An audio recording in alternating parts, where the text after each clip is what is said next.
Hello everyone. After the holidays, we are meeting now. I wish each and everyone a happy, prosperous and luminous new year.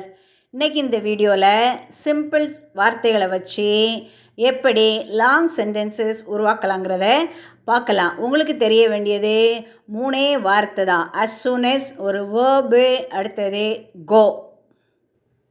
வாங்க வீடியோக்குள்ளே போகலாம். நான் வீட்டு பாடம் முடித்தவுடன் ஸ்கூலுக்கு போவேன். நான் வீட்டு பாடம் முடித்தவுடன் அது கம்ப்ளீட் ஆகலை, கம்மா போட்டுருங்க. ஸ்கூலுக்கு போவேன் கம்ப்ளீட் ஆகிட்டு ஃபுல் ஸ்டாப் போட்டுருங்க. நமக்கு தெரியும் நான் ஐ போட்டுருவோம். அடுத்தது வீட்டு பாடம் முடித்தவுடன் நம்ம சென்டென்ஸ் ஃபார்ம் பண்ணுறதுக்கு முதல்ல சப்ஜெக்ட் வரணும்னு பார்த்துருக்கோம். ரெண்டாவது வேர்ப் வரணும். இங்கே வேர்ப் எது? முடித்தவுடன். அதனால் இந்த வீட்டு பாடங்கிறத நம்ம போடக்கூடாது. அந்த முடித்தங்கிறதுக்கு இங்கிலீஷில் போடணும். அதுக்கு இங்கிலீஷில் ஃபினிஷ். இதுக்கு ரிலேட்டடான ஒரு வீடியோ நான் போட்டிருக்கேன். அந்த வீடியோவை நீங்கள் பாருங்கள், உங்களுக்கு கொஞ்சம் ஐடியா கிடைக்கும். ஐ ஃபினிஷ் மை ஹோம்ஒர்க் இப்படி போட்டிருக்கோம். ஆனால் அங்கே என்ன இருக்குன்னா முடித்த உடன்கிற அந்த 3 எழுத்து வார்த்தையும் அதில் சேர்ந்துருக்கு. அதனால் அதுக்கு இங்கிலீஷில் என்ன போடுவீங்கன்னா as soon as. இதை வச்சு தான் நம்ம இதில் இந்த வீடியோவில் பார்க்க போகிறோம். as soon as. இங்கே as soon as போட்டதும் இது அந்த சென்டென்ஸ் முற்று பெறவில்லை, அதனால் கம்மா பண்ணணும். as soon as I finish my homework. அந்த ஃபஸ்ட் லைனுக்கு போட்டிங்களா? அடுத்தது என்ன வரும்னா ஸ்கூலுக்கு போவேன். அது உங்களுக்கு சிம்பிளாக தெரியும். போவேன்னா ஃபியூச்சர். அடுத்தது யார் போகிறா? நான் போகிறேன்னா என்ன வருது?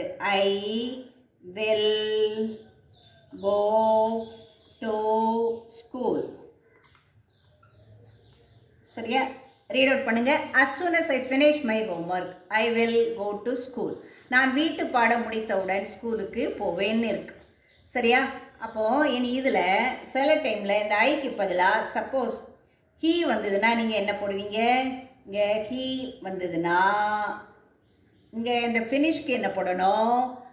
ஃபினிஷஸ்ன்னு போடணும். இந்த இதில் இஎஸ் என்ன சேர்த்துக்கணும்? நீங்கள் சேர்த்து கொள்ள வேண்டும். ஹீ வந்ததுன்னா. ஷீ வந்தனாலும் அதே மாதிரி சேர்த்துக்கணும். இட் வந்தனாலும் ஃபினிஷஸ். அடுத்தது இங்கே என்ன போடுவீங்க? மைக்கு பதிலாக ஹிஸ் போடுவீங்க.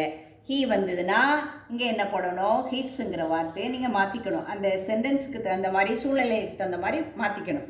அப்போ என்ன வருது? as soon as he finishes his homework. அடுத்தது இந்த இதுக்கு பதிலாக என்ன வரணும்? ஐக்கு பதிலாக இதில் என்ன போடுவீங்கன்னா he will go to school. இது மாதிரி தான் நீங்கள் சிறிய மாற்றங்கள் இருக்கும். ஆனால் மேண்டேட்ரியாக கம்பல்சரியாக நீங்கள் எதெல்லாம் ஞாபகம் வச்சுக்கோன்னா as soon as ஞாபகம் வச்சுக்கோங்க. அடுத்தது வில் கோவை ஞாபகம் வச்சுக்கோங்க. நீங்கள் ஆட்டோமேட்டிக்காக நிறைய சென்டென்சஸை நீங்களே ஃபார்ம் பண்ணிக்குவீங்க. ஓகேவா? ஸ்கூல் இந்த இதில் நீங்கள் இந்த ஃபினிஷ்க்கு பதிலாக என்ன போடலாம்? Eat breakfast, eat lunch, eat dinner. இந்த 3 வேர்டையும் வச்சு திருப்பி அடுத்தது இங்கே என்னது? ஐ வில் கோ டு ஸ்கூலுக்கு பதிலாக I will go to the park, I will play. அந்த மாதிரி நம்ம நிறைய சென்டென்சஸ் ஃபார்ம் பண்ணலாம். நான் பிரேக்ஃபாஸ்ட் சாப்பிட்டவுடன் தூங்க போவேன். அதுக்கு இங்கிலீஷில் என்ன போட்டுக்கோன்னா உடன்னா as soon as I eat breakfast I will go to sleep. தூங்க போவேன். இப்போ இதே மாதிரி நான் உங்களுக்கு பிரேக்ஃபாஸ்ட்டுக்கு பதிலாக நீங்கள் இதில் என்ன போட்டுக்கலாம்? லஞ்ச் போட்டுக்கலாம் அல்லது டின்னர் போட்டுட்டு அது 3 வருதா? திருப்பி இந்த கோ டு ஸ்லீப்புக்கு பதிலாக நிறைய இருக்குது. Go to the movie, go for a walk. அதுக்கு ஒரு சின்ன ஃபார்முலா இருக்குது. அந்த ஃபார்முலாவை நான் உங்களுக்கு போர்டில் எழுதி போடுறேன். நீங்கள் அது தெரிஞ்சுக்கிட்டிங்கன்னா நிறைய sentence on your own you can make it. அந்த சிம்பிள் ஃபார்முலா இதுதான். இந்த டேப்லர் காலத்தை ஞாபகம் வச்சுக்கோங்க. இங்கே as soon as ஒரு சப்ஜெக்ட் ஒரு வேர்பு வரணும். இப்போ ஈட் போட்டதுனால நான் லஞ்ச் போட்டிருக்கேன், டின்னர் போட்டிருக்கேன், அல்லது நீங்கள் பிரேக்ஃபாஸ்ட் கூட போட்டுக்கலாம். சப்போஸ் வேலை முடித்ததும்னா நீங்கள் என்ன போடணும்னா அங்கே ஃபினிஷ்னு வரும் அல்லது கம்ப்ளீட்னு வரும்.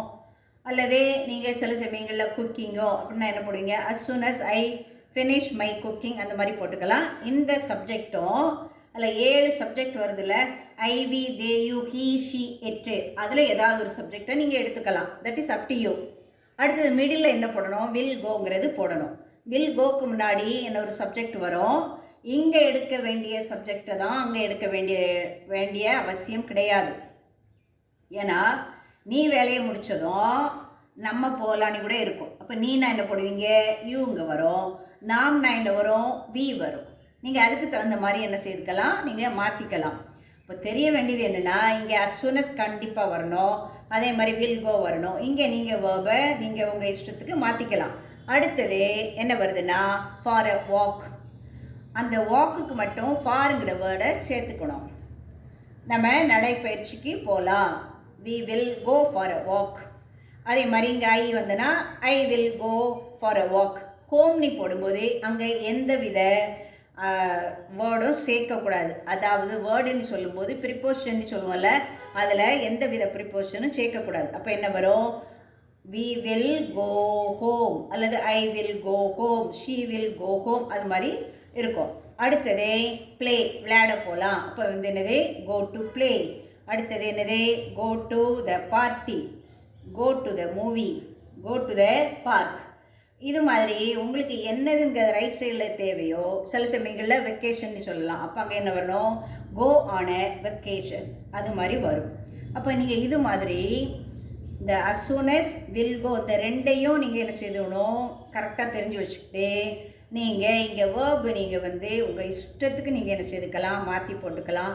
இது மாதிரி நிறைய சென்டென்ஸ் நீங்கள் என்ன செய்யுங்க, எழுதி பழகுங்க.